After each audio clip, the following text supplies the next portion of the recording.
Hello everyone. If you are unaware of the events I have been going through so far, check out the first part of my troubles. No, I thought to myself, shaking my head viciously. I backed away from the key, despite it whispering to me more and more.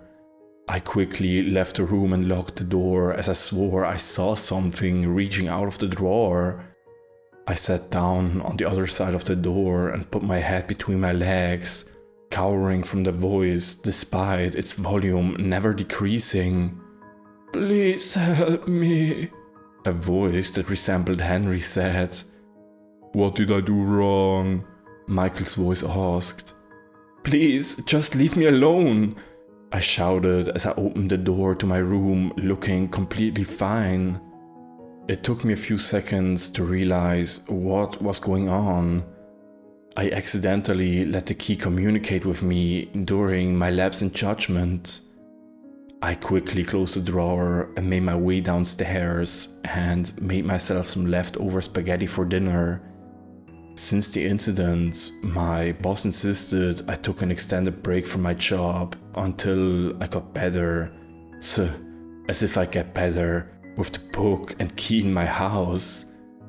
But I can't bring myself to pick those things up again. Never again. A couple of days passed and I felt hours blending together. I couldn't stop thinking about those voices. And suddenly it hit me. Henry and Michael were both in the same mental hospital, St. George's. I reluctantly entered my room after wearing some protective gloves that could handle high temperatures. Last time I picked up the book and key, it had started oozing out a reddish liquid that burned my skin. I figured that out the hard way. I concluded that the thing got stronger every time it drove people insane or whatever. I picked up the book and key, jamming my ears with headphones to not be affected by the key's words. I got a taxi and soon enough I was on my way to St. George's. As I made it to the mental hospital, I was greeted by the founder, who was a billionaire, George Rintoro.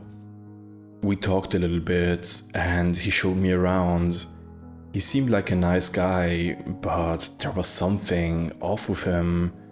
But I didn't know what at that time. After our discussion, he told me he happened to be coming here today to check up on the mental hospital, and I was able to go see Michael, but not Henry for some reason. I entered the room, which was decently furnished, and Michael seemed to be fine. Michael?" I asked. He suddenly turned to me in an odd motion that could only be defined as robot-like. "Hey there, Kyle," he said enthusiastically, as if nothing wrong had happened between us. "I was wondering if you wanted to talk about the events that happened a month ago," I asked cautiously. "Sure," he said plainly. "When did you come in contact with the key?" "What key?" "What about your diary? Did you write anything odd during that week, about a month ago?"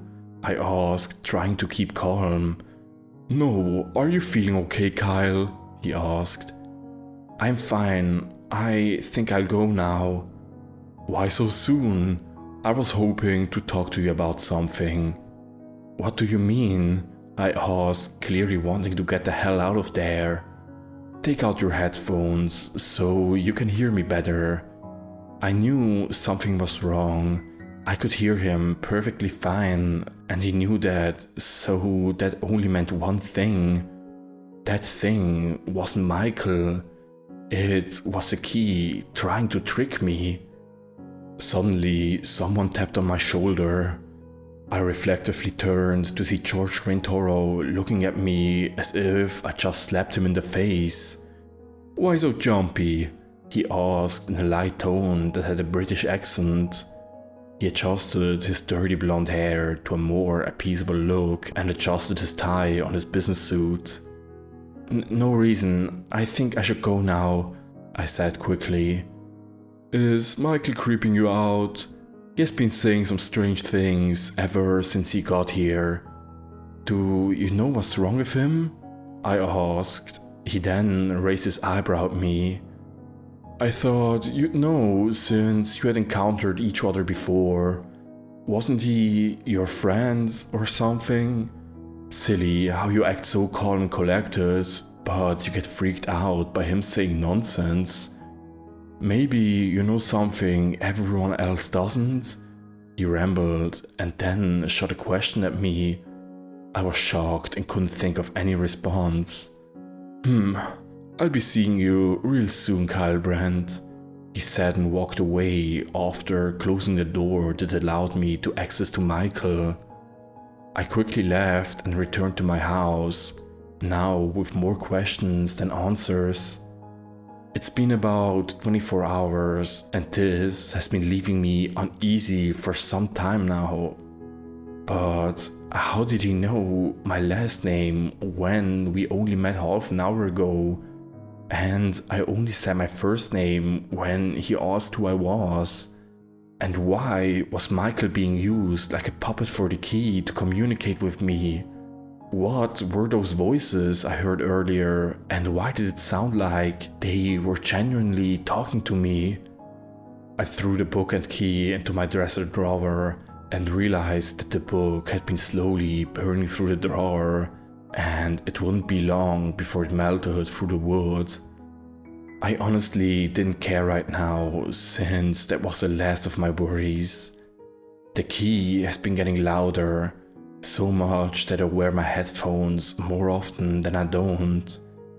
I think I'm gonna try communicating with the thing tomorrow, but for now, I need some well-earned sleep.